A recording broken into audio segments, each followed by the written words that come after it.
پاک ہستی کا تذکرہ پاک ہے جن کے خاندان کی پاکی کا بیان قرآن کرتا ہے، جو اپنی عظمت میں، حسب و نسب و وجاہت میں کائنات میں سب سے زیادہ ممتاز و مکرم ہے۔ روئے زمین پر ناظمین اس خانوادے کی مثل نہ کوئی ہو سکا ہے اور نہ ہی کوئی ہو سکے گا۔ اس گھرانے کی آب و تاب کی ضیاءپاشیاں اہل ایمان کے قلوب کو جگمگاتی رہی ہیں، اور یہ وہی سلسلہ ذہب ہے ناظرین جس کی چمک سے کائنات جگمگاتی رہی ہے اور کائنات جگمگاتی رہے گی۔ انہی میں ایک ہستی جو اس خانوادہ حرمت کی جانشین ہیں، جن کی نسبت ہی ذرے کو ہمدوش سریا کرنے کے لیے کافی ہے، والی خراسان امام الطریقۃ الجنیدیہ والقادریہ حضرت سیدنا امام علی رضا علیہ السلام، جو ائمہ اہل بیت کے آسمان امامت کے 8ویں تابندہ ستارے ہیں، جو مسلمانوں کے امام، اولیاء زمن کے سرخیل اور علم ظاہری و باطنی کے حامل ہیں، جو امام موسیٰ کاظم علیہ السلام کے وہ جگر گوشے ہیں جن کے لیے خود ان کے بابا جان خاندان والوں کو نصیحت فرمائیں کہ علی رضا عالم آل محمد صلی اللہ علیہ وآلہ وسلم ہیں، جو خانوادہ نبوت کے چشم و چراغ اور اپنے زمانے میں اہل بیت اطہار کے سردار ہیں۔ امام عالی مقام امام حسین علیہ السلام کا یہ وہ خون ناظرین، یعنی امام علی رضا علیہ السلام کا گھرانہ ایسا تعلیمی، اخلاقی اور روحانی مرکز ہے کہ اس زمانے میں تشنگان علم و فیض اسی چشمہ حیات سے تسکین پاتے، جہاں علم کے دریا بھی بہتے تھے اور روحانیت کا نور بھی جگمگاتا تھا۔ امام علی رضا علیہ السلام وہ عظیم اور پاک ہستی ہیں جن کی چشمان مبارک اس گھرانے میں کھلتی ہے ناظرین جس گھرانے میں باب مدینۃ العلم کا فیضان اپنی آب و تاب کے ساتھ جاری ہے۔ یہ وہی ہستی ہیں ناظرین جن کو علمی اور روحانی فیضان آپ علیہ السلام کے دادا امام جعفر صادق علیہ السلام اور بابا جان باب الحوائج حضرت امام موسیٰ کاظم علیہ السلام سے منتقل ہوا۔ عمر صرف 20 برس ہے، مسجد نبوی ہے ناظرین، انوار و تجلیات کا نزول ہو رہا ہے، آل جد کی بارگاہ میں یعنی نانا جان کی قربت میں موجود ہیں، ساتھ ہی مولا کائنات مولا علی کرم اللہ وجہ الکریم کی وراثت بھی ہے، مسند علم و افتاء ہے، زمانہ امام مالک رضی اللہ تعالی عنہ کا ہے جن کا پورے عالم میں شہرہ ہے، لیکن گلشن فاطمہ الزہرا سلام اللہ علیہا کے روشن ستارے بڑے احترام و وقار سے مسند علمی سجائے بیٹھے ہیں، اور پیاسوں کا ایک ہجوم جو سیراب ہونے کے لیے بیتاب و بے قرار ہے ان کے پاس حاضر ہوتا ہے اور ان سے سیراب ہوتا ہے۔ یہ وہ پاک ہستی ہیں ناظرین جو لقب رضا اس لیے تھامے ہوئے ہیں کہ آسمان و زمین میں خداوند عالم رسول اکرم صلی اللہ علیہ وآلہ وسلم اور ائمہ طاہرین نیز مخالفین اور موافقین سب آپ سے راضی ہیں۔ سیدنا امام علی رضا علیہ السلام وہ ہستی ہیں جن کی نشو نما اور تربیت اپنے والد بزرگوار حضرت امام موسیٰ کاظم علیہ السلام کی زیر سایہ ہوئی، اور اس مقدس ماحول میں بچپن اور جوانی کی متعدد منزلیں طے کی۔ امام علی رضا علیہ السلام نے بھی ناظرین اپنے اجداد یعنی دیگر ائمہ اہل بیت کی طرح انتہائی کٹھن اور مشکل ترین وقت دیکھا کہ تاریخ گواہ ہے کہ جس وقت امام علی رضا علیہ السلام نے منصب امامت کو سنبھالا تو اہل بیت کے لیے حالات بہت سازگار نہ تھے۔ ہارون رشید تخت نشین تھا، بہت ضروری تھا کہ ناخوشگوار حالات میں انتہائی حکمت اور خاموشی کے ساتھ شریعت کے پیغام کو پہنچایا جائے۔ یہ اتنا گھٹن اور خوف کا دور تھا ناظرین، بڑی توجہ آپ کو رہے، ائمہ اہل بیت پہ انتہائی ظلم و ستم ہوئے ناظرین، بے انتہا ظلم و ستم ہوئے۔ یہ اتنا گھٹن اور خوف کا دور تھا کہ لوگ آپ علیہ السلام کے پاس کھل کر اور آزادی سے نہیں آ جا سکتے تھے۔ پھر جب آپ علیہ السلام مامون الرشید کی طرف سے جبری ولی عہد بنائے گئے، جس کے پیچھے مامون کا ایک خاص سیاسی مقصد تھا اور جس کی وجہ سے آپ علیہ السلام کو مدینہ منورہ چھوڑ کر خراسان آنا پڑا، اس وقت بھی آپ نے حیدری فقر کو سامنے رکھا۔ ائمہ اہل بیت کے نزدیک ناظرین کرسی، حکومت، جاؤ حشمت کی کبھی کوئی وقت نہیں رہی۔ مناصب تو یقیناً ائمہ اہل بیت کے دروں سے بٹتے ہیں، یہی وجہ ہے کہ اولاد حیدر کرار نے سلطنت کی ولی عہدی پر فائز ہو کر دنیا کے سامنے طرز حکمرانی کا وہ اعلیٰ ترین نمونہ پیش کیا جو ائمہ اہل بیت کا خاصہ ہے۔ چنانچہ تاریخ نے اپنے آپ کو ایک بار پھر دہرایا، امام علی رضا علیہ السلام کے لباس میں مولا کائنات مولا علی کرم اللہ وجہ الکریم کی سیرت دنیا کے سامنے آتی ہے، دنیا کی نگاہوں کے سامنے آتی ہے۔ آپ نے اپنے دولت سرا میں قالین بچھوانا پسند نہیں کیے ناظرین، بلکہ جاڑے میں بالوں کا کمبل اور گرمی میں چٹائی کا فرش ہوا کرتا تھا۔ کھانا سامنے لایا جاتا تو اپنے غلاموں یعنی نچلے طبقے کو اپنے ساتھ بٹھا کر کھلایا کرتے تھے۔ سلطنت اتنی وسیع کہ بادل جہاں تک جائے وہاں سے خراج آئے، مگر سادگی ایسی کہ پروٹوکول کوئی نہیں تھا، کسی قسم کی کوئی لگژری نہیں تھی۔ اپنی دولت سرا میں قیمتی قالین نہیں بچھواتے تھے، بس یہ سمجھ لیجئے کہ خلق کی خدمت، خلق ہی کی خدمت کیا کرتے تھے۔ آئیے آغاز کرتے ہیں ناظرین۔ بس آج چونکہ ان کی شہادت کا دن ہے تو ان مفاد پرستوں نے اس تبرع خون کا بھی خیال نہ کیا جو خون یقیناً سرکار مدینہ صلی اللہ علیہ وآلہ وسلم کی آل کا مبارک خون ہے۔ ہمارے ساتھ 3 شخصیات تشریف فرما ہیں، یقیناً کسی تعارف کی محتاج نہیں ہیں۔ پہلی شخصیت ممتاز عالم دین محترم جناب مفتی محمد اسحاق مدنی صاحب، دوسری شخصیت ممتاز عالم دین محترم جناب مفتی محمد شاہد مدنی صاحب، اور تیسری شخصیت اسلامی نظریاتی کونسل کے ممبر ممتاز عالم دین جناب ڈاکٹر عمیر محمود صدیقی صاحب تشریف فرمائے۔ آپ تینوں احباب کو السلام علیکم اور خوش آمدید۔ آغاز آپ سے کرتے ہیں مفتی صاحب۔ ظاہر ہے آج امام علی رضا علیہ السلام کی شہادت کا دن ہے، اور یہ دن جب بھی آتا ہے تو کلیجہ یوں بھی چرتا ہے کہ ہم نے آل رسول صلی اللہ علیہ وآلہ وسلم کی محبت کا اس طرح سے حق ادا کیا ہی نہیں جس طرح سے ادا کرنا چاہیے۔ امام علی رضا علیہ السلام کا خاندانی تعارف اور خاص طور پر جو آپ کی نسبی عظمتیں ہیں اور آپ کی جو تعلیمی تربیت ہے وہاں سے آغاز کیجئے۔ بسم اللہ الرحمن الرحیم۔ لی خمسۃ اطفی بہا حر الوباء الحاطمہ المصطفیٰ والمرتضیٰ وابناہما والفاطمہ۔ ان مبارک ہستیوں سے اکتساب فیض لیتے ہوئے ائمہ اہل بیت میں ایک عظیم ہستی حضرت سیدنا امام علی رضا رضی اللہ تعالی عنہ کی بارگاہ میں ہدیہ عقیدت پیش کرنے کے لیے جس طرح آج آپ نے اپنے تمہیدی کلمات میں گفتگو ارشاد فرمائی ہے، معاملہ یہ ہے کہ حضور اکرم صلی اللہ تعالی علیہ وآلہ وسلم اور خاص طور پر نبی پاک علیہ الصلوۃ والسلام کی شہزادی حضرت بی بی سیدہ فاطمہ الزہرا رضی اللہ تعالی عنہا سے جو نسب مبارک پھر آگے چلا رحمت عالم صلی اللہ تعالی علیہ وآلہ وسلم کا، حضرت علی المرتضیٰ شیر خدا کرم اللہ تعالی وجہ الکریم کی پشت مبارکہ سے یہ سلسلہ، پھر حضرت امام حسن و حسین، پھر حضرت امام حسین رضی اللہ تعالی عنہ سے سلسلہ آگے حضرت سیدنا امام زین العابدین رضی اللہ تعالی عنہ تک، پھر وہاں سے حضرت سیدنا امام محمد باقر، امام محمد جعفر صادق رضی اللہ تعالی عنہما، اور اس کے ساتھ ساتھ ہم یہ دیکھتے ہیں کہ سلسلہ پھر آگے بڑھتا ہوا خاص طور پر باب الحوائج سیدنا امام موسیٰ کاظم رضی اللہ تعالی عنہ کہ جن کی عظمتیں اور جن کی جو خوبیاں ہیں وہ اپنے تو اپنے ان کے غیر تک بیان کرتے ہیں۔ اہل بیت اطہار میں جہاں حضرت سیدنا امام محمد جعفر صادق رضی اللہ تعالی عنہ کے حوالے سے امام اعظم ابو حنیفہ رحمۃ اللہ تعالی علیہ کا وقال کہ اگر میرے 2 سال نہ ہوتے کہ تو میں پھر ہلاک ہو جاتا۔ اللہ ٹھیک ہے، تو یہ اب یہاں تک جب ہم پہنچتے ہیں تو پھر ظاہر ہے کہ والد، دادا، ان کے والد یہ سلسلہ چلتا ہوا جب مولا کائنات حضرت علی المرتضیٰ شیر خدا کرم اللہ تعالی وجہ الکریم تک پہنچتا ہے تو خاندانی نسب اور خاندانی عظمت تو اتنی زیادہ ہے کہ میں اپنی زبان سے کیا ان ہستیوں کا نام لے سکوں کہ جن کا ذکر کرنے کے لیے 1000 مرتبہ اپنی زبان کو مشک و عنبر سے پاک کرنا پڑے، ان کی زبان اس قابل نہیں کہ ان کا نام ہو۔ لیکن بس بات اتنی ہے کہ ان کا نام اس لیے لے لیتے ہیں کہ ان کے غلاموں میں، ان کے کہیں نام لینے والوں میں اللہ تعالی ہمارا نام شامل کرے، کہ لفظ جب تک وضو نہیں کرتے ہم تیری گفتگو نہیں کرتے۔ بلا شبہ اللہ اکبر، بالکل ایسے ہی ہے۔ تو یہ وہ گھرانہ ہے، یہ وہ عظیم گھرانہ ہے کہ اس گھرانے کی بات یہ ہے کہ اللہ تبارک و تعالی اس گھرانے کو پاک فرمائے، طیب و طاہر فرمائے، ان کی گواہی عطا فرمائے، قرآن گواہی دے، میرے آقا علیہ الصلوۃ والسلام اپنے نسب پاک کی گواہی دے اور اپنی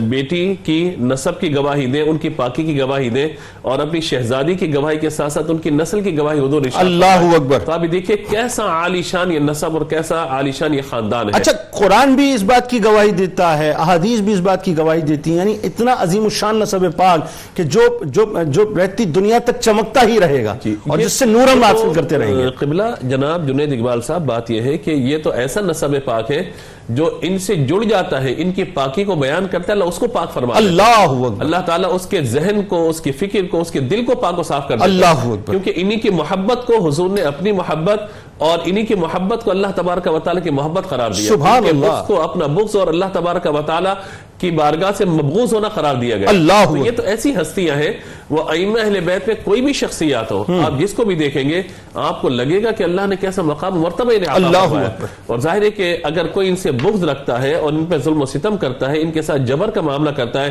خدا نخواستہ ان کو شہید کرتا ہے، تو وہ اپنے آپ کو مسلمان کہلانے تک کا لائق ہے۔ اللہ اللہ اللہ۔ یہی تو معاملہ ہے اصل کی جسے ہمیں سمجھنا ہے آج اس دور کے اندر کہ ائمہ اہل بیت میں حضرت امام حسن رضی اللہ تعالیٰ عنہ سے لے کر یا پیچھے حضرت علی رضی اللہ تعالیٰ عنہ کا معاملہ دیکھیے،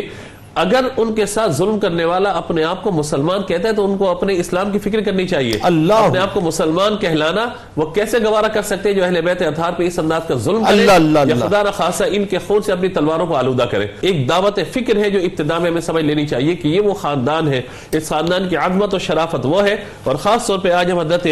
سیدنا امام علی رضا رضی اللہ تعالیٰ عنہ کا ذکر خیر جو ہم کر رہے ہیں, تو آپ یہ دیکھیے کہ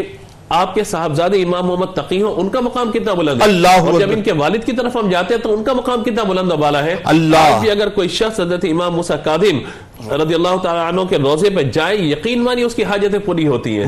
مشہد میں چمک رہے ہیں آپ, مطلب مشہد بلکہ یوں کہیے کہ مشہد کے ذریعے سے پوری دنیا کو چمکا رہے ہیں آپ. ایسے ہی ہے, بالکل ایسے.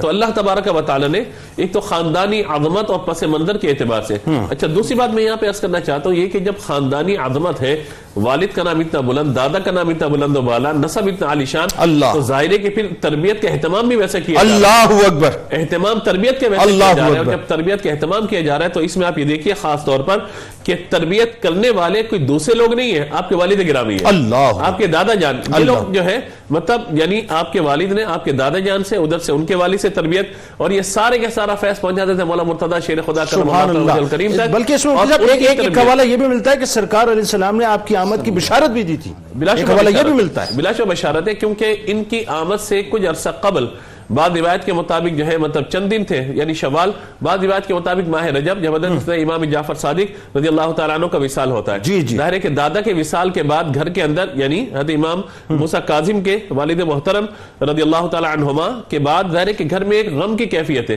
جب یہ صاحبزادے تولد ہوتے ہیں تو گویا بشارت مصطفیٰ ظاہر ہو رہی ہے اور اس گھر میں رحمتیں اور برکتیں ظاہر ہو رہی ہیں. اور آپ یہ دیکھیں کہ علمی اور روحانی فیضان یعنی مرج البحرین بن کے جو ہے اللہ تبارک و تعالیٰ نے ان کو تمام یعنی جو فیضان حضرت امام جعفر صادق علیہ السلام کا تھا اور امام موسیٰ کاظم علیہ السلام کا, دونوں ہی کا منتقل فرما دیا. بلا شبہ بہت درست بات آپ نے ارشاد فرمایا, اللہ برکت عطا فرمائے. پھر آپ یہ دیکھیے کہ نام کیا رکھا جا رہا ہے, علی. اللہ, نام علی رکھا جا رہا ہے ان کا. رضا تو یہ آپ کا لقب ہو گیا اللہ تبارک و تعالیٰ کے رضا کے اعتبار سے. پھر آپ کے القابات میں صابر بھی ہے, رضی بھی ہے. تو وجہ اس کی کیا ہے کہ نام رکھا جا رہا ہے اپنے جد امجد یعنی حضرت علی المرتضیٰ شیر خدا کرم اللہ تعالیٰ وجہ الکریم کے حوالے سے, چونکہ ان کی تربیت حضور نے فرمائی ہے. اور کہتے ہیں کہ حضور نے میری تربیت مجھے تعلیم اس طرح ودیعت فرمائی جس طرح پرندہ چونچ میں دانہ لے کر اپنے بچے کو کھلاتا ہے, تو حضور نے اس طرح تربیت فرمائی. ظاہر ہے کہ جب یہ فیضان وہاں سے یہاں تک منتقل ہوا تو آپ یہ دیکھیے کہ جب آپ بات کرتے ہیں علمی مقام پہ انشاءاللہ علماء بات کریں گے, لیکن صرف ایک بات یہ کہ جب آپ بات کرتے ہیں اور خاص طور پہ جب آپ کو جانشینی وصیت کے معاملے سے نوازا جا رہا ہے تو آپ یہ دیکھیے کہ آل محمد کے 17 افراد موجود ہیں اور علم و فضل میں بہت بلند و بالا, اور مدینہ منورہ کے 60 وہ افراد جو حدیث پر اپنا شہرہ رکھتے ہیں, ساری چیزیں رکھتے ہیں, تو وہ جو ہے ان تمام چیزوں میں شامل ہو کے مہر ثبت کرتے ہیں کہ آج اگر ان کو یہ علمی مقام اور ان پر وصیت کا معاملہ کیا گیا, جانشینی عطا کی گئی ہے, تو یہ ان کا مقام و مرتبہ ہے جو نسل در نسل چلتا چلتا آپ ہی بارگاہ تک. بالکل صحیح. اور یہ جو موقع ہے اس میں ظاہر ہے اب آپ نے اشارہ کر دیا اس لقب کی جانب جو بلکہ یوں کہیے کہ وہ تاج جو آپ کے والد گرامی جناب امام موسیٰ کاظم علیہ السلام نے آپ کے سر اقدس پہ حضرت امام علی رضا علیہ السلام کے سر اقدس پہ سجایا کہ عالم آل محمد صلی اللہ علیہ وآلہ وسلم. تو مفتی صاحب وہیں سے بات کو کنٹینیو کرتے ہیں کہ اس میں یہ بات بتائیے, تاریخ کے ذرا جھروکوں میں ہمیں ساتھ لے کے چلیں اور ہمیں ذرا وہ پردے اٹھا کر تھوڑا سا دکھائیں کہ کیوں حضرت امام موسیٰ کاظم علیہ السلام نے حضرت امام علی رضا علیہ السلام کی جانشینی کا اعلان فرمایا. اور یہ واحد واقعہ ملتا ہے ائمہ اہل بیت میں, اور کوئی واقعہ نہیں ملتا ہے, واحد واقعہ ہے. دوسرا یہ کہ وصیتیں آپ نے فرمائی, اور جیسا کہ آپ نے بتایا کہ اہل بیت اطہار کو بھی مجتمع کیا گیا, مدینے کے جو شرفا کو بھی مجتمع کیا گیا. کیا ہوا؟ بسم اللہ الرحمن الرحیم. هو القادر هو الحق هو المعین. امام علی رضا رضی اللہ تعالی عنہ آج 2021 میں شمسی سالوں کے مطابق 1203 سال آپ کے وصال مبارک کو ہو چکے. اللہ. اور اس مدت مدید کے گزرنے کے باوجود آپ کا ذکر ہمارے دلوں کو جلا بخش رہا ہے. یہ اس بات کی دلیل ہے کہ اللہ نے اس ذکر میں زندگی رکھی. اللہ اکبر, کیا خوبصورت. میں یہ بھی کہنا چاہوں گا کہ ائمہ اہل بیت امت مسلمہ کی بنیاد ہیں. بے شک. اور اس بنیاد کو ہمیں سمجھنے کی بھی ضرورت ہے, ان کی سیرت, ان کے افکار, ان کی خدمات اور ان کی قربانیوں کو یاد رکھنے کی بھی ضرورت ہے. اللہ. چونکہ ماہ سفر ہے, اور 25 صفر المظفر اعلیٰ حضرت فاضل بریلوی کا یوم وصال بھی ہے جناب، تو اسی اہمیت کے لیے میں اس بات کو ذکر کرتا ہوں کہ اعلیٰ حضرت نے اپنے ناموں کی نسبتیں جو ہیں ائمہ آئیے ہوئی اہل بیت کے ذکر کو اللہ، اعلیٰ حضرت نے تو شجرہ نسب میں شامل کیا۔ اللہ اللہ اللہ اللہ اللہ آپ فرماتے اللہ، ہیں کہ اللہ۔ صدق صادق کا تصدق صادق الاسلام کر، بے غضب راضی ہو کاظم اور رضا کے واسطے۔ اللہ اللہ اللہ، امام سبحان موسیٰ اللہ، کاظم کا ذکر کیا اور امام رضا علیہ السلام کا سبحان ذکر اللہ، کیا ہے۔ سبحان اللہ۔ میں یہ بھی کہنا چاہوں گا کہ امام علی نام، عالی نسب، پناہ عجم، مقتدائے عرب۔ سبحان اللہ۔ یہاں پر یہ بات بھی ملحوظ نگاہ رہے کہ جب ہم آپ کی سیرت پر بات کرتے ہیں تو آپ صرف امام اہل بیت نہیں بلکہ تصوف کے عظیم پیشوا اور مقتدا بھی ہیں۔ بالکل ٹھیک ہے۔ اور اس پر دلیل یہ ہے کہ 12 سلاسل یا 14 سلاسل کے امام معروف کرخی رضی اللہ عنہ، جو 15 سال امام علی رضا سے عمر میں بڑے تھے، لیکن آپ کی شان کی وجہ سے وہ آپ کی بارگاہ میں دربانی کیا کرتے، اللہ، جو ملاقات کے لیے آیا کرتا تھا انہیں اندر روانہ کیا کرتے، یہ آپ کی شان ہے۔ جہاں تک آپ نے سوال کیا آپ کی جانشینی کا، بہت اہم سوال ہے، کیونکہ ائمہ اہل بیت میں بجز امام علی رضا رضی اللہ عنہ کے سوا تحریری وصیت نامہ جانشینی کا اور تقریری وصیت نامہ جانشینی کا کسی اور کے بارے میں نہیں ملتا۔ بالکل ٹھیک ہے۔ تو یہ سوال پیدا ہوتا ہے کہ جب اتنے ائمہ ہیں تو صرف آپ کے بارے میں یہ کیوں ملتا ہے؟ اس کی وجہ یہ ہے کہ امام موسیٰ کاظم رضی اللہ تعالیٰ عنہ، آپ کے والد محترم، جن حالات میں موجود تھے ان حالات کا تقاضا بھی تھا، اور آپ کے فہم، ادراک اور دور بینی، جو آپ دیکھ رہے تھے حالات، ان حالات کو دیکھتے ہوئے اس وقت یہ ضروری تھا کہ آپ اپنی حیات ظاہری میں اپنے بعد والے امام کی تعین فرما دیں۔ اس کی وجہ یہ ہے کہ جو اس زمانے کے حکمرانوں نے امام جعفر الصادق رضی اللہ عنہ کے ساتھ کیا، پھر آخری عمر میں جو معاملات امام موسیٰ کاظم رضی اللہ عنہ کے ساتھ ہوئے، تو آپ اس بات کو جانتے تھے کہ میری عمر کے آخری حصے میں اور میرے وصال کے بعد لوگوں کو اہل بیت سے عملی طور پر دور کیا جا سکتا ہے اور ملنے سے روکا جا سکتا ہے، اور یہ ہوا تو آپ نے ان تمام چیزوں کا ادراک کیا، اور ادراک کرنے کے بعد آپ سے پوچھا گیا کہ آپ کے بعد امام کون ہیں، تو آپ رضی اللہ تعالی عنہ نے اشارہ فرمایا امام علی رضا رضی اللہ عنہ کی طرف کہ میرے بعد جو امام ہے وہ یہ ہے، اور اس کے لیے آپ رضی اللہ عنہ نے، چونکہ اس زمانے میں مدینہ المنورہ میں رہائش تھی، آپ رضی اللہ عنہ بھی بعد میں ہجرت فرما کر خراسان تشریف لائے تھے، تو اس زمانے میں اہل بیت میں سے 17 افراد جیسا کہ ذکر کیا گیا، آپ نے انہیں بلوایا، اور یہ وہ خاص افراد تھے کہ ان سا اہل بیت میں کوئی اور فرد نہ تھا، اور انہیں بلوا کر قولی طور پر یہ بتایا کہ میرے بعد جو امام ہے یا آپ کی شان ہے وہ امام علی رضا رضی اللہ تعالی عنہ۔ اچھا، یہاں پہ ایک اور بات میں ضمناً ذکر کر دوں، جو لفظ رضا ہے اس میں دو تلفظ ہیں، رضا بھی ہے اور رضا بھی ہے، دونوں کا معنی خوشنودی ہے۔ اب سیر اعلام وغیرہ والوں نے تو یہ لکھا کہ یہ لفظ جو ہے وہ ایک اقتدار یا مقتدر کی طرف سے دیا گیا، مامون کی طرف سے دیا گیا، اور انہوں نے کہا کہ رضا من اہل بیت یہ لفظ ملتا ہے، لیکن اس کے ساتھ یہ بات بھی ملحوظ نگاہ رہے کہ جس لفظ کو مقبولیت عامہ حاصل ہو جائے تو وہ لقب خدائی نہیں دیتی، خدا دیتا ہے۔ آہا، کیا اچھا جملہ ہے، آپ نے مسئلہ حل کر دیا نا، مسئلہ حل کر دیا۔ تو یہ جو لفظ رضا ہے یہ اس طور پر ہے کہ چونکہ آپ رضی اللہ تعالی عنہ سے اللہ راضی ہوا، اللہ نے لوگوں کی زبان پر آپ کو لفظ رضا کے ساتھ ملقب فرما دیا۔ اب مختصراً وصیتیں بتا دیں تاکہ آگے بڑھیں پھر ہم۔ وصیت کے اندر میں نے اس کا خلاصہ تو ذکر کر دیا ہے کہ ایک تو آپ نے قولاً 17 افراد کو جمع کیا اور انہوں نے بتایا کہ میرے بعد جو امام ہیں وہ میرا بیٹا علی رضا ہوگا۔ دوسرا پھر اس کے بعد آپ نے ایک تحریر بھی لکھوائی، اور وہ بھی حالات کا تقاضا تھا، کیونکہ تحریر جو ہے جب چیز ضبط تحریر میں آ جاتی ہے تو اس کی اہمیت بڑھ جاتی ہے۔ اس میں بھی آپ نے یہی وصیت فرمائی کہ یہ میرا بیٹا جو ہے میرے بعد امام ہوگا، اس کی اقتدا کرنی ہے، وہ تمام چیزیں انہیں سونپی، اور پھر اس کے بعد اس تحریر پر اہل مدینہ میں سے تقریباً 60 افراد جو شرفائے مدینہ تھے، جیسا کہ آپ نے ذکر کیا،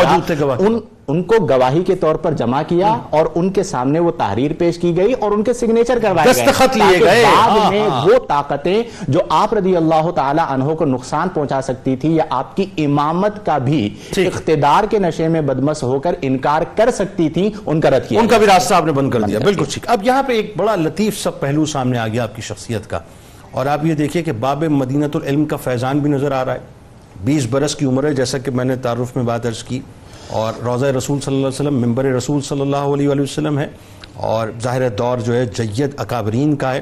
آپ مسند نشین ہیں مفتی صاحب اس وقت، اور ظاہر ہے اس وقت آپ کے تلامذہ بھی موجود ہیں، آپ فیض بھی حاصل کر رہے ہیں اور فیض بانٹ بھی رہے ہیں۔ ذرا وہ منظر تو بتائیے کہ علمی مقام آپ کا روحانی مقام، ادبی مقام، اور خاص طور پہ جو اکابرین امت کی رائے آپ کے بارے میں، اس بارے میں ذرا بتائیے۔ بسم اللہ الرحمن الرحیم۔ اہل بیت آل اطہار کی محبت اور مودت از روئے قرآن فرض اور جزو ایمان ہے۔ واہ سبحان اللہ۔ قرآن مجید میں آیت مودت ہو، آیت مباہلہ ہو یا آیت تطہیر ہو، یہ تمام آیات مقدسہ انہی نفوس قدسیہ کی شان میں نازل ہوئی ہیں جن کے ذکر مبارک سے آج ہم اپنی مبارک زبانوں کو تر کر رہے ہیں، سبحان اللہ، کیونکہ ان کے ذکر سے ہماری زبانوں میں بھی برکتیں پیدا ہوئی ہیں۔ آہا۔ حضرت امام علی رضا بن موسیٰ کاظم بن امام جعفر صادق بن امام محمد باقر بن امام زین العابدین بن امام حسین بن علی رضی اللہ تعالی عنہم اجمعین وسلام اللہ تعالی علیہم، یہی سلسلہ ذہاب ہے، یہی سلسلہ ذہاب، سنہری چین ہے۔ مدینہ طیبہ میں 148 ہجری میں آپ کی ولادت ہوئی، اور آپ نے جو خاص طور پر ان کے علمی مقام و مرتبے کی بات کی ہے، 2 القابات ایسے خصوصی ہیں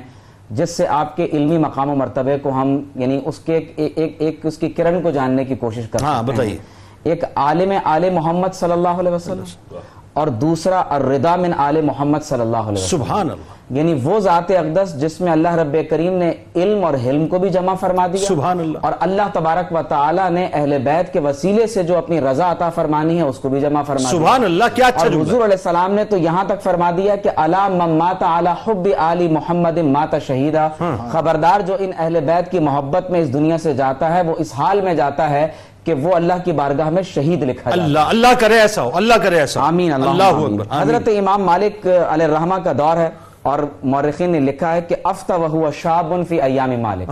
امام مالک، اور یہ ذہن میں رکھیں کہ یہ آج کا عہد نہیں ہے، یہ وہ دور ہے کہ جس میں امام حسن بصری جیسی شخصیات دارالفتاء پر منصب افتاء پر فائز ہوتے ہیں، امام مالک علیہ الرحمہ اس دور میں درس حدیث دے رہے ہیں، اور یہ وہ عہد ہے کہ جب حضرت امام علی رضا علیہ السلام مدینہ طیبہ جو مرکز علم و فن ہی نہیں بلکہ پوری امت مسلمہ کا روحانی مرکز بھی بالکل ٹھیک ہے، وہاں کے مفتی اگر کوئی ہیں تو حضرت امام علی رضا علیہ السلام، یعنی یوں کہیے کہ علمی اور روحانی ہیڈ کوارٹر ہے وہ۔ جی یقیناً۔ پھر آپ دیکھیے کہ امام علی رضا علیہ السلام سے جن لوگوں نے حدیث کو روایت کیا ہے ان میں ابو السلط عبدالسلام حروی، احمد بن عامر تائی، عبداللہ بن عباس قزوینی، اور حضرت امام احمد بن حنبل رحمۃ اللہ تعالی علیہ، کیا کہنے، یہ آپ کے تلامذہ میں سے ہیں۔ سبحان اللہ۔ اور پھر حضرت جو خود اپنی سند سے حدیث روایت کرتے ہیں اس کا طرز یہ ہے کہ علی رضا عن ابیہ موسیٰ الکاظم عن ابیہ جعفر الصادق عن ابیہ محمد الباقر عن ابیہ علی زین العابدین عن ابیہ الحسین بن علی عن جدہ رسول اللہ صلی اللہ علیہ وسلم۔ اچھا معذرت کے ساتھ ذرا قطع کلام ایک جملے میں کہ اس کا مطلب جو حملی مسلک ہے اس کو پورا فیضان امام علی رضا علیہ السلام کو منتقل ہوا ہے۔ اسی طرح اچھا حنفی مسلک امام ابو حنیفہ رحمۃ اللہ علیہ، امام جعفر صادق، وہاں سے مطلب فیضان منتقل ہوا، اور پھر اسی طرح سے معروف کرخی کا جو حوالہ دیا گیا رحمۃ اللہ علیہ تو حضرت جنید بغدادی رحمۃ اللہ علیہ، وہاں سے ہوتے ہوتے داتا گنج بخش علی حجویری رحمۃ اللہ علیہ، تو یہاں بھی فیضان جو ہے آپ ہی کا منتقل ہوا، تو امام علی رضا علیہ السلام ہی نظر آ رہے ہیں چاروں طرف۔ دیکھیں میں امام معروف کرخی کے حوالے سے آپ نے ذکر کیا تو میں یہ اس بات کا اضافہ کرتا چلوں کہ حضرت معروف کرخی پہلے غیر مسلم تھے، ہاں ٹھیک ہے، انہوں نے امام علی رضا کے ہاتھ پر اسلام قبول کیا ہے، سبحان اللہ، اسی لیے پوری زندگی ان کے دربار پر آپ جاروب کشی کرتے رہے۔ سبحان، اس کا بنیادی سبب یہ ہے کہ اسلام کی دولت بھی امام علی رضا کے قدموں سے آپ کو نصیب ہوئی۔ بالکل ٹھیک، میں تسلیس کے فلسفے کو نہیں مانتا، بالکل ٹھیک۔ پھر آپ یہ ملاحظہ فرمائیں کہ یہ وہ دور ہے جب یہ بحث چل رہی ہے کہ قرآن مجید مخلوق ہے یا نہیں، اللہ کا کلام ہے یا مخلوق ہے، تو اس عہد میں امام علی رضا علیہ السلام اعلان فرما رہے ہیں کہ من قال القرآن مخلوق فہو کافر، جس نے یہ کہا کہ قرآن مجید مخلوق ہے اس نے کفر کا ارتکاب کیا۔ اللہ اکبر۔ پھر آپ تقدیر کے مباحث جو اس دور میں چل رہے ہیں آپ فرما رہے ہیں کہ کل شیء بقدر حتی العجز والکی، فرماتے ہیں کہ ہر چیز اللہ تبارک و تعالی کی جناب سے وہ تقدیر کے طور پر ہمارے لیے متعین کر دی گئی۔ اچھا یہ جو قرآن کا مسئلہ تھا یہ مسئلہ تھا کہ جس میں امام احمد بن حنبل کو جو ہے کوڑے مارے گئے تھے، لیکن امام علی رضا علیہ السلام جو ہے اس کے باوجود اسٹینڈ لے کے کھڑے ہو گئے، اور یہ وہی دور ہے، یہ وہی دور ہے۔ اور پھر آپ دیکھیے کہ حضرت امام ابن حجر اسقلانی علیہ رحمہ آپ کے بارے میں ارشاد فرماتے ہیں کہ کان الرضا من اہل العلم والفضل مع شرف النسب، اللہ تبارک و تعالی نے علم اور فضل کے ساتھ نسب کے شرف کو بھی آپ کی ذات میں جمع فرما دیا. حضرت امام یافعی علیہ الرحمہ آپ کے بارے میں ارشاد فرماتے ہیں کہ آپ سلالۃ السادہ الاکارم، آپ تمام اہل بیت سادات کرام کا جوہر خاص ہیں. یعنی خلاصہ ہے جو اللہ تعالیٰ نے تمام اہل بیت کا آپ کی ذات اقدس میں جمع فرما دیا. حضرت امام ابن حبان فرماتے ہیں کہ میں حضرت امام موسیٰ علی رضا، حضرت امام علی رضا کی قبر پر حاضر ہوا کرتا تھا، اور فرماتے ہیں میرا معمول یہ تھا کہ جب کبھی مجھے کوئی مصیبت درپیش ہوتی تو میں حضرت امام علی رضا کے مزار اقدس پر حاضر ہوتا اور اللہ تبارک و تعالی میری اس تکلیف کو دور کر دیتا. اور فرماتے ہیں کہ وَهَذَا شَيْءٌ جَرَّبْتُهُ مِرَارًا، میں نے اس بات کا متعدد بار تجربہ کیا. اور پھر اس کے بعد فرماتے ہیں کہ اللہ تبارک و تعالی اماتنا اللہ علی محبت المصطفیٰ وعلی محبت اہل بیتہ صلی اللہ تعالی علیہ وسلم. امام سمہودی فرماتے ہیں کہ کانا اوحد زمانہ جلیل القدری اسلم علی یدہ المعروف الکرخی علیہ الرحمہ. حضرت امام ابن اسیر علیہ الرحمہ آپ کے بارے میں فرماتے ہیں کہ یہ وہ جلیل القدر شخصیت ہیں کہ جو رضا کے نام سے معروف تو ہیں، لیکن اللہ تبارک و تعالی نے آپ کو اتنی فضیلتیں عطا فرمائی ہیں کہ ان کا شمار نہیں کیا جا سکتا. بات جاری رکھتے ہیں ناظرین. ایسا تذکرہ پاک ہے، ایسی برکتیں، میں آپ کو کیا بتاؤں ناظرین کہ اس وقت روحانی کیف کا میں آپ کو بس اظہار نہیں کر سکتا کہ وہ کیا ہے. ذرا سوچئے کہ امام احمد بن حنبل، بڑا تاریخی جملہ آپ کا تھا کہ ہمارے جنازے بتائیں گے کہ کون حق پر ہے. یہ وہی دور ہے ناظرین ظلم اور جبر کا کہ جہاں پہ امام احمد بن حنبل کی زبان، دلوں کی کیفیات کو آپ سے بہتر کون جانتا ہے. آپ فرماتے ہیں کہ دلوں کی بھی کچھ کیفیات ہوتی ہیں. توجہ سے سنیں ناظرین، فرماتے ہیں کہ دلوں کی بھی کچھ کیفیات ہوتی ہیں. فرماتے ہیں کہ یہ متوجہ بھی ہوتے ہیں اور پھرتے بھی ہیں، ان میں سرور بھی ہوتا ہے اور فتور بھی ہوتا ہے. فرماتے ہیں کہ لہٰذا جب یہ متوجہ ہوں تو بصیرت پیدا ہوتی ہے اور نصیحت قبول کرنے لگتے ہیں، اور جب پھر جائیں تو تھک اور اکتا جاتے ہیں جس کے سبب نصیحت اثر نہیں کرتی. لہٰذا انہیں متوجہ اور سرور میں ہونے کے وقت تھام لو، پھرنے اور فتور کے وقت میں چھوڑ دو. بات یہ ہے کہ دل جب متوجہ ہو جائے نا صاحب، یعنی مجھے کہتے ہیں نا کہ ایک تان جب مل جایا کرتی ہے محبتوں کی اور عقیدتوں کی، پھر اس کو ملائے رکھیں، کیونکہ وہی آپ کو ملائے گی بروز محشر اس مقام سے جس مقام کا تعین اللہ نے آپ کے لیے کیا ہے. آئیے وہیں سے آغاز کرتے ہیں. جن حالات میں امام علی رضا علیہ السلام نے امامت کا منصب سنبھالا، مفتی صاحب پہلے تو یہ بتائیے کہ وہ حالات کیا تھے، کیونکہ اتنی فتنہ انگیزی تھی، اتنا شر تھا، اتنا تشدد تھا کہ ائمہ اہل بیت سے ملنا تو کجا، کوئی ائمہ اہل بیت کے نام پر اپنا نام تک نہیں رکھ سکتا تھا، محبت کا اظہار بھی کھل کے نہیں کر سکتا تھا، اور اس کی سزائیں ظاہر ہے اکابرین امت کو بھی بعد میں ملی. دوسرا یہ بتائیے کہ مامون رشید نے جب آپ علیہ السلام کو بلوایا اپنے پاس، تو ایک آپ کی آمد کا بھی نیشا پور میں ایک منظر ہے، ایک آپ کا استقبال ہو رہا ہے جس میں سلسلہ ذہاب کے حوالے سے جو روایت بھی آپ نے بیان کی، ذرا اس حوالے سے بتائیے. بسم اللہ الرحمن الرحیم. حضرات اہل بیت اطہار، خاص طور پہ ائمہ اہل بیت، ظاہر ہے کہ کوئی شخص کتنے ہی بڑے درجے کا عالم ہو، نسبی اعتبار سے ظاہر ہے کہ آل محمد یا آل فاطمہ تک ظاہر ہے کہ پہنچ ہی نہیں سکتا. اسی وجہ سے آپ یہ دیکھیے کہ بعض لوگ کہ جنہیں جب سلطنت و حکومت ملی، خاندانی طور پر وہ طاقت کے اندر آ گئے، ظاہر ہے کہ علم نہیں تھا، کوئی فضل نہیں تھا، کوئی مرتبہ ان کے پاس نہیں تھا. اب ظاہر ہے کہ اس طاقت کو سنبھالنے کے لیے انہوں نے لوگوں کو اپنے ماتحت کرنا شروع کیا. اچھا، یہ ائمہ اہل بیت کے ساتھ تو جو ہوا ظاہر ہے کہ اس کا ذکر ہوتا ہی ہے، لیکن آپ یہ دیکھیے کہ دیگر ائمہ کے ساتھ بھی جو اہل بیت اطہار میں سے نہیں بھی ہیں، ان کے ساتھ کیا کیا ظلم روا نہیں رکھا گیا. جیسے امام اعظم ابو حنیفہ رحمۃ اللہ تعالی علیہ کا معاملہ آپ دیکھ لیجئے، امام احمد بن حنبل کا معاملہ آپ دیکھ لیجئے. اس طریقے سے جو بھی بات کرتا ہے کہ دین کی بات یا اسلام کی بات، تو ہر دور کے اندر جو حاکم طبقہ ہوتا ہے وہ انہیں دبانے کی کوشش کرتا ہے، یعنی میری ریاست قائم رہے، میرا معاملہ بلند رہے، اسلام کی بات نہ کیجئے، دین کی بات نہ کیجئے. اچھا، بعض اوقات کچھ علماء نے ظاہر ہے کہ اس معاملے کی نزاکت کو محسوس کرتے ہوئے خود کو محراب و منبر تک یا درس و تدریس تک محدود رکھا، لیکن ظاہر ہے کہ یہ شیوہ اہل بیت اطہار کا تو نہیں ہو سکتا. ظاہر ہے انہیں میدان عمل میں آنا ہے. امام حسین رضی اللہ تعالیٰ عنہ سے لے کر آپ حضرت امام علی رضا تک، اور پیچھے آگے چلتے جائیے امام حسن عسکری رضی اللہ تعالیٰ عنہ تک، آپ تمام ائمہ اہل بیت کا معاملہ دیکھیے کہ میدان عمل میں آئے اور آگے بڑھے ہیں. وہ جب وہ آگے بڑھے ہیں تو جو دیگر لوگ حالات کی نزاکت کی وجہ سے پیچھے بیٹھ گئے تھے، پھر وہ بھی ان کے ساتھ آگے کھڑے ہو گئے. ظاہر ہے کہ قائدانہ صلاحیتیں ائمہ اہل بیت کو اللہ تعالیٰ نے جو ودیعت فرمائی وہ کسی اور میں ہمیں نظر اچھا آپ نہیں یہ دیکھیں آتی. نا امام موسیٰ کاظم علیہ السلام کے ساتھ جو آخری وقتوں میں ہوا، ان کو قید و بند کی صحبتیں برداشت کرنی پڑی، اور جس طرح سے ان کو جو ظلم و ستم کا نشانہ بنایا گیا، ظاہر ہے ہارون رشید کا دور تھا نا، یہ سب کچھ اسی دور میں ہوا. یہ اور پھر تمام معاملات جو نظر آتے ہیں، میں نے وہی عرض کیا نا کہ وہ حاکم کوئی بھی ہو، اس کی کوشش یہ ہوتی ہے کہ تمام لوگ میرے ماتحت رہیں، یعنی جو میں بات کہہ رہا ہوں وہ بات درست ہے، باقی دین کو ہر چیز کو ایک طرف رکھیے. اور یہ ہوتا رہا ہر دور کے اندر. اور جب ہم یہ دور دیکھتے ہیں کہ خاص طور پہ حضرت امام موسیٰ کاظم رضی اللہ تعالیٰ عنہ کی شہادت کے بعد جب یہ سارے معاملات ہمارے سامنے آتے ہیں تو ظاہر ہے کہ اس وقت بھی حالات ایسے تھے. اب آپ کو آفر کی گئی کہ آپ تشریف لائیے، یعنی جب وہ دونوں مامون رشید اور امین رشید دونوں کی جنگ ہو جاتی ہے اور پھر قبضہ کر لیتے ہیں سارا معاملہ، تو مامون رشید کی شدید خواہش یہ تھی کہ اسے اپنی ایک منت کے اظہار زبردستی کرنا شروع کر دیا کہ میں نے منت مانی تھی کہ اگر میں یہ اس تخت نشینی پر جو ہے وہ آ جاؤں گا تو میں اہل بیت اطہار کا جو اصل حق ہے انہیں ان کے حوالے کروں گا. تو اس چال کو چلنے کے بعد سارے معاملات ہوئے اور پھر سارا معاملہ چلتا چلتا یہاں تک پہنچا.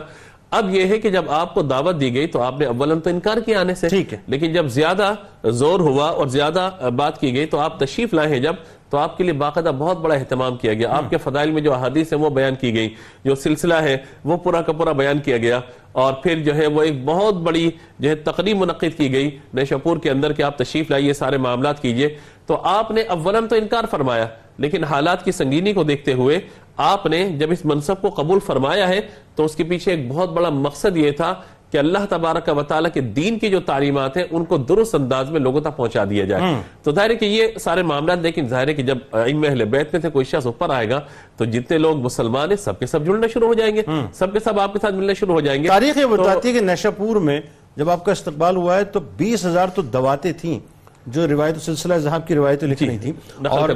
مطلب لوگ جو ہیں عالم یہ تھا کہ فریفتہ تھے کہ کسی طرح سے رخ سے آپ پردہ ہٹائیں اور آپ کا دیدار ہو، یہاں تک کہ جو جانور تھے ان کے سوؤں تک کو جو ہے وہ چوما گیا ہے. ذرا وہ بتا، اور اس وقت جید علماء کرام موجود تھے، وہ جو منظر تھا وہ ذرا بتائیے کیا ہوا. میں عرض کر رہا ہوں نا کہ جب وہ آپ کی خلافت کی تخت نشینی کے اعتبار سے جب وہ تقریب پولیس پر انجام دی گئی ہے تو ایک یہ تھا کہ اہل بیت اطہار کی بات کی جائے، اہل بیت اطہار کے بارے میں ذکر کیا جائے، حضرت امام علی رضا رضی اللہ تعالیٰ عنہ کا ذکر جو ہے بہت زیادہ کیا جائے اور جو آپ کے چاہنے والے قریب ہوتے چلے جائیں. ظاہر ہے کہ جب امام علی رضا وہاں تشریف فرمائے رضی اللہ تعالیٰ عنہ، جتنے بھی اہل علم ہیں وہ سب کے سب وہاں جمع ہوئے اور پھر وہ سارا معاملہ ہوا، اور پھر اس کے بعد جو انجام کار ہوا ظاہر ہے کہ وہ علماء کرام. ایک بات ہی بتائیے بڑی خاص، ایک صرف یہ روایت میں آپ کو پیش کروں کہ آپ سے پوچھا تھا کسی نے کہ کچھ نصیحت ہے، کوئی بات ارشاد فرمائے، تو انہوں نے فرمایا کہ مومن اس وقت تک مومن نہیں ہو سکتا جب تک 3 خوبیاں اس میں نہ ہو. پہلی بات یہ کہی کہ جس میں ایک خوبی خدا کی سنت ہے، دوسری نبی کی سنت ہے، اور تیسری جو ہے اس کے ولی کی سنت ہے. کہا گیا اس کی وضاحت کیجئے، تو کہا خدا کی سنت یہ ہے کہ لوگوں کے رازوں پہ پردہ ڈالنے والا ہو. دوسرا کیا یہ نبی کی سنت یہ کہ لوگوں کے ساتھ محبت سے پیش آنے والا ہو، اور ولی کی سنت یہ کہ ہر مصیبت و مشکل میں صبر کیا جائے. اور آپ فرماتے ہیں کہ میں ان تمام تینوں خوبیوں پہ بدرجہ اتم عمل کرنے والا. اللہ اکبر. مفتی صاحب یہاں پہ اسی حوالے سے اسی تسلسل میں جس وقت ظاہر ہے آپ کو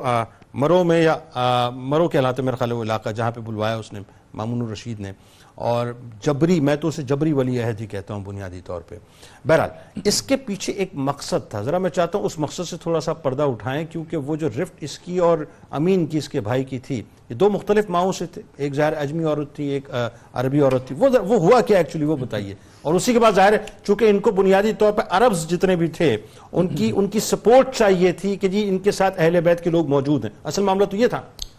دیکھیں، امین کے قتل کے بعد جب مامون تخت نشین ہوا تو اس نے سب سے پہلے اس زمانے میں حالات کا جائزہ لیا. ٹھیک ہے. ذہین آدمی تھا اور جانتا تھا کہ کس طرح میں نے اپنے معاملات کو آگے لے کر چلنا ہے. تو اسے اس زمانے میں ضرورت تھی عربوں کی سپورٹ کی، اور وہ خود چونکہ والدہ کی جانب سے عجمی النسل تھا، کہ امین جو ہے وہ ننیال کی جانب سے عربی النسل تھا. تو عجمی النسل ہونے کی بنا پر اس نے یہ چاہا کہ مجھے عربوں کی سپورٹ حاصل ہو، اور اس زمانے میں اللہ نے لوگوں کے دلوں کو اہل بیت کی طرف موڑا ہوا تھا. اسے پتا تھا کہ اگر امام علی رضا کو میں اپنے ساتھ کر لیتا ہوں تو سارے عرب میرے ساتھ ہو جائیں گے. یعنی ایک سیاسی حکمت عملی تھی. اب اس زمانے میں تھوڑا سا اس بات کو یوں بھی سمجھیے جنید بھائی کہ امام علی رضا جو تھے وہ مدینۃ المنورہ میں ان تمام حالات سے، سیاست سے الگ ہو کر احیاء دین کا کام کر رہے تھے، اور انہیں پتا تھا کہ یہ بنیاد ہے جس سے دین نے باقی رہنا ہے. مدارس کا قیام، درس و تدریس کا معاملہ اور اس کے علاوہ لوگوں کو تیار کرنا. کئی بار مامون نے قاصدین کو بھیجا کہ آپ آ جائیں. آپ نے ہر بار منع کر دیا کہ مجھے سیاست سے کوئی تعلق نہیں ہے, میں جو کام کر رہا ہوں وہ کرتا رہوں گا. جب اصرار بڑھا, ابھی آپ نے ایک لفظ استعمال کیا کہ جبری ولی عہدی, یہ تو بعد میں ہوئی, اس سے پہلے جو آپ نے مدینہ چھوڑا, آپ ان حالات پر بھی غور کریں تو وہ بھی بالجبر, تمام حالات موجود تھے جو امام حسین رضی اللہ عنہ کی کیفیت تھی مدینہ چھوڑنے کے وقت, وہی کیفیت امام علی رضا رضی اللہ عنہ کی تھی. اب آپ نے اس بات کو بھانپ لیا کہ کئی بار جو ہے میرے پاس قاصدین آ چکے ہیں, اور اب اگر میں وہاں نہ گیا تو جو میں نے یہاں پہ اتنا بڑا کام کیا ہے وہ اپنی طاقت کو استعمال کرتے ہوئے اس سارے کام کو تباہ کر دے گا. تو آپ نے اس دینی کام جو احیاء دین کے لیے تھا اسے بچانے کے لیے اپنے رفقا سے مشورہ کیا, اور پھر رفقا نے بھی یہی مشورہ دیا کہ جو حالات نظر آ رہے ہیں تو اس وقت کا تقاضا یہ ہے کہ اس کام کو بچایا جائے, جو اتنی محنت کر کے آپ نے بنیاد قائم کی ہے اسے جو ہے سبوتار نہ کیا جائے. چنانچہ آپ نے مشورہ کرنے کے بعد ارادہ فرما لیا کہ میں نے روانہ ہونا ہے. اب جب آپ روانہ ہو رہے تھے تو لکھنے والوں نے بڑے دردناک باتیں اور کیفیت کی باتیں لکھی کہ مدینۃ المنورہ میں آپ روضہ رسول پر گئے, جس طرح امام حسین رضی اللہ عنہ گئے, روزے سے چمٹ گئے, رو رہے تھے, اور آپ اس بات کو جانتے تھے کیونکہ آپ کا یہ جملہ موجود ہے کہ میری عمر زیادہ نہیں ہے, میں نے چلے جانا ہے, اور آپ کو یہ پتا تھا, آپ جانتے ہیں کہ مدینہ چھوڑنا کتنا مشکل کام ہے. اللہ اکبر. اور جب یہ معلوم ہو کہ میں نے یہاں سے جانا ہے اور پھر لوٹ کر نہیں آنا, تو اس کیفیت کے ساتھ مدینے کو چھوڑنا کس قدر تکلیف کا معاملہ ہے. بہرحال آپ مدینۃ المنورہ سے روانہ ہوئے, مامون کے دربار میں پہنچے, سمجھدار آدمی تھا, اس نے بڑا استقبال کیا, بڑا مطلب اس نے عزت دی, اور پھر اس کے بعد کہا کہ میں نے آپ کو اس لیے بلایا, ایک تحریر بھی اس نے لکھی, پھر اس کے بعد اس نے یہ بات کہی, اس نے یہ کہا کہ میں نے آپ کو اس لیے بلایا ہے کہ میں چاہتا ہوں میں جو ہے وہ اس عہدے کو چھوڑ دوں اور آپ مسند خلافت پر بیٹھیں. اب امام علی رضا ہیں, امام اہل بیت ہیں, جانتے ہیں کہ ظاہر میں کیا چل رہا ہے اور باطن میں کیا چل رہا ہے, قول کیا ہے اور عمل کیا ہونے جا رہا ہے. آپ نے کہا کہ دیکھو بات یہ ہے کہ اگر تم خلیفہ ہونے کے اہل ہو اور تمہیں اللہ نے یہ ذمہ داری سپرد کی ہے تو تم مجھے نہیں دے سکتے,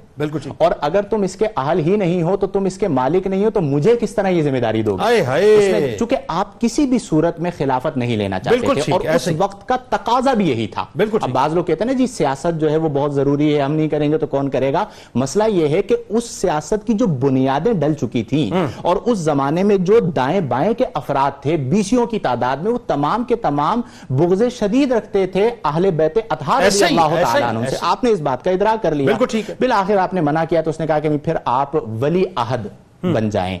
آپ یہ بھی نہیں بننا چاہتے تھے. ولی عہد کا مطلب کیا ہے کہ میرے بعد جو ہے وہ خلیفہ آپ ہوں گے. آپ کو خلیفہ بننا ہی نہیں تھا, اور یہ بھی یاد رکھیں کہ امام کا ولی عہدی کو قبول کرنا یہ خلیفہ بننے کے لیے نہیں تھا, بلکہ آپ کو پتا تھا کہ اس وقت کے آنے سے پہلے میں نے اللہ کے حضور حاضر ہو جانا ہے. چنانچہ آپ کو ولی عہد مقرر کیا گیا. اس زمانے میں جو لباس ہوا کرتا تھا سیاہ, جھنڈے ہوا کرتے تھے سیاہ, وہ آپ کی آمد کے بعد جو ہے انہیں سبز رنگ میں تبدیل کر دیا گیا, اور پھر آپ کے نام کا سکہ جاری کیا گیا جو آپ کو امام ضامن کہا جاتا ہے, چونکہ آپ کے نام کا سکہ جاری ہوا. اور جو اہل محبت اس زمانے میں سفر کیا کرتے تھے وہ سکہ اپنے پاس رکھتے تھے, تو راستے میں کوئی انہیں تنگ نہیں کرتا تھا کہ یہ امام علی رضا کے چاہنے والے ہیں. وہاں سے اس کی بنیاد. اور پھر ایک اور بات جو آپ نے طرز حکمرانی آپ کا آپ دیکھیے نا کہ کتنا آپ نے ایک بالکل نچلے لیول پہ جا کے جو نچلا پسا ہوا طبقہ تھا اس کو اٹھا کے آپ اوپر لے کے آئے, اور پھر ان ظالمین میں رہتے ہوئے بھی آپ نے بنیاد کا کام کیا. بالکل. اور یہ آخری بات میں یہ کہہ دیتا ہوں کہ یہ حال تھا کہ جو خلیفہ ہے اس کے دربار میں اتنا رش نہیں ہوا کرتا تھا جتنا امام علی رضا رضی اللہ عنہ کی خانقاہ میں ہوا کرتا تھا.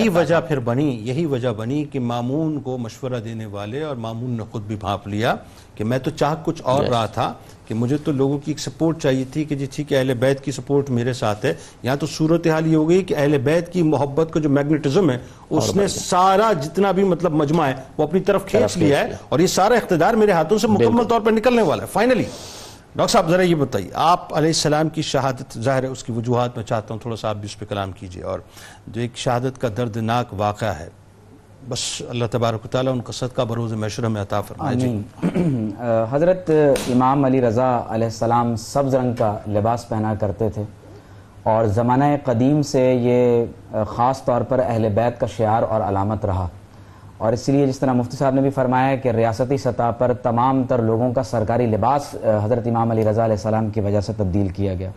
سن 203 ہجری میں سفر کے آخری حصے میں آپ علیہ السلام کا وصال ہوا. آپ کی ایک دعا بڑی معروف ہے. آپ فرماتے تھے اللہم کما سترت علی ما اعلم فاغفر لی ما تعلم. اے رب کریم جیسے تو نے میرے اوپر پردے ڈال رکھے ہیں پروردگار عالم اپنے علم کے مطابق تو میری مغفرت بھی فرما دے. اللہ. اور پھر فرماتے ہیں کما وسعنی علمک فلیسعنی عفوک. اے رب کریم جیسے تیرے علم نے میرا احاطہ کر لیا ہے ایسے ہی اپنے عفو و کرم سے بھی مجھے ڈھانک لے. اور پھر آپ دعا فرماتے تھے وَكَمَا أَكْرَمْتَنِي بِمَعْرِفَتِكَ فَاشْفَعْهَا بِمَغْفِرَتِكَ يَا ذَا الْجَلَالِ وَالْإِكْرَامِ. اے رب کریم جس طرح تو نے مجھے اپنی معرفت کا تاج عطا فرمایا ہے تو اسی طرح سے مجھے میری مغفرت فرماتے ہوئے میرے حق میں اپنی شفاعت کو بھی قبول و منظور فرما لے. حضرت امام علی بن موسیٰ علیہ الرحمہ نے مامون کے لیے علم طب پر ایک رسالہ بھی لکھا ہے. اور قابل توجہ بات یہ ہے کہ جب آپ عراق سے بالآخر مامون کے ساتھ آپ نے طوس کی طرف مشہد کی طرف آپ نے سفر کیا تو رستے میں ہی جہاں ہارون رشید کی قبر ہے اس کے قریب ہی آپ علیہ السلام کو زہر دیا گیا اور آپ علیہ السلام کی وہاں پر شہادت ہوئی. کہا جاتا ہے کہ آپ علیہ السلام اپنے جب غسل کے لیے حمام میں تشریف لے گئے اور باہر تشریف لائے تو آپ کو کیونکہ انگور بہت زیادہ مرغوب تھے تو ہمارے ہاں مورخین نے لکھا ہے کہ آپ علیہ السلام کو انگوروں میں باقاعدہ زہر یعنی دینے کے بعد اور وہ زہر اس انداز سے اس میں شامل کیا گیا کہ وہ بظاہر نظر نہیں آتا تھا کہ انگوروں کا اوپر کا رنگ کو تبدیل ہو گیا ہو. تو حضرت امام علیہ السلام نے انگور تناول فرمایا اور اسی حالت میں آپ علیہ السلام کا وصال ہو گیا. صرف 43 برس کی عمر ہے جنید بھائی, صرف 43 برس کی عمر میں نوجوانی کی حالت میں آپ کا وصال ہوا. اور جب آپ علیہ السلام کا وصال ہوا ہے تو کہا جاتا ہے کہ آپ کی قبر مبارک ہارون رشید کے قبر قریب ہی بنائی گئی اور اس کے بعد ایک طویل مدت تک آپ علیہ السلام کی قبر مبارک پر لوگ حاضری صرف اس نیت سے دیا کرتے تھے کہ جیسے کہ امام ابن حبان نے لکھا ہے کہ آپ علیہ السلام کی قبر مبارک پر آ کر جو دعا قبول کی جاتی ہے وہ اللہ تبارک و تعالیٰ کی بارگاہ میں مقبول بھی ہوتی ہے. معمول کے بارے میں آج بھی یہی معمول ہے. مشہد شریف کا آج بھی یہی معمول ہے کہ اگر کوئی آپ کی بارگاہ میں حاضر ہو آپ کی خدمت میں سلام پیش کرے اور اپنی حاجت اللہ رب کریم کی بارگاہ میں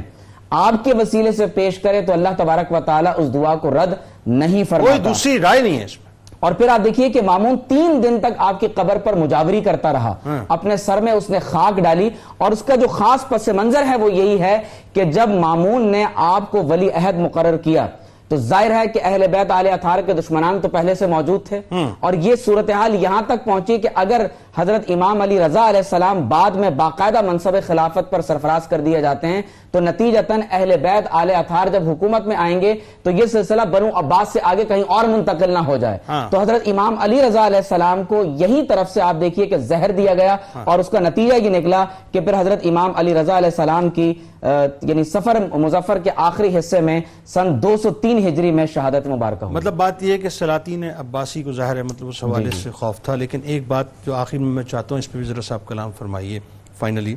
کہ امام علی رضا علیہ السلام نے جو ولی عہدی کے دور میں اپنا جو بھی وقت گزارا جو ٹینیور آپ کا تھا آپ دیکھیے کہ وہ جو مولا کائنات مولا علی کرم اللہ وجہ الکریم کا انداز تھا طرز حکمرانی کا اس میں فقر بھی تھا فاقہ بھی تھا اور لوگوں کی خدمت تھی. یہ بڑا اہم پہلو ہے. میں سمجھتا ہوں کہ یہ اجاگر ہونا چاہیے کہ آپ نے حکومت ملنے کے باوجود کرسی ملنے کے باوجود اس حکومت کو جاہ و عشمت کو انجوائے نہیں کیا, لگژریز کو انجوائے نہیں کیا, پروٹوکول کو انجوائے نہیں کیا, خلق کی خدمت کی. دیکھیے آپ کے بارے میں تو یہ بات مشہور ہے کہ آپ سردی اور گرمی میں ایک بکری کی کھال کو اپنا بچھونا بنا کر وہاں بیٹھا کرتے تھے. اور آپ کے یعنی عبادت اور ریاضت کا معمول یہ ہے کہ آپ دن کو روزہ رکھتے تھے اور رات کو مصلی پر سوار ہو جایا کرتے تھے اور کثرت سے اللہ تبارک و تعالیٰ کی بارگاہ میں صدقہ و خیرات کرتے. اور سخاوت کا عالم یہ تھا کہ جو کوئی آپ کے دربار میں آیا کرتا تھا آپ علیہ السلام کبھی اپنے دربار سے اس کو خالی نہیں لوٹایا کرتے تھے. تو میں یہ سمجھتا ہوں کہ حضرت علی المرتضیٰ رضی اللہ تعالی عنہ کا علم حلم اور امام علی مقام کی سیادت اور شجاعت اور پھر بالخصوص حضرت امام جعفر صادق امام باقر اور حضرت امام موسیٰ کاظم علیہ رحمہ سے جو تمام کے تمام علوم چلے آ رہے تھے وہ اللہ تبارک و تعالی نے حضرت امام علی رضا علیہ السلام کی ذات اقدس میں جمع فرما دیے. اور یہی وہ وجہ ہے کہ چاہے وہ روحانی طور پر سلاسل اولیاء ہوں یا علم ظاہر کے اعتبار سے ہمارے ائمہ اعظام کے فیوز و برکات ہوں وہ تمام کے تمام حضرت امام علی رضا علیہ السلام سے آگے چلتے چلے. بالکل ٹھیک. آپ تینوں آپ کا بہت شکریہ, آپ تشریف لائے. اللہ تعالیٰ اس گفتگو قبول فرمائے اور کل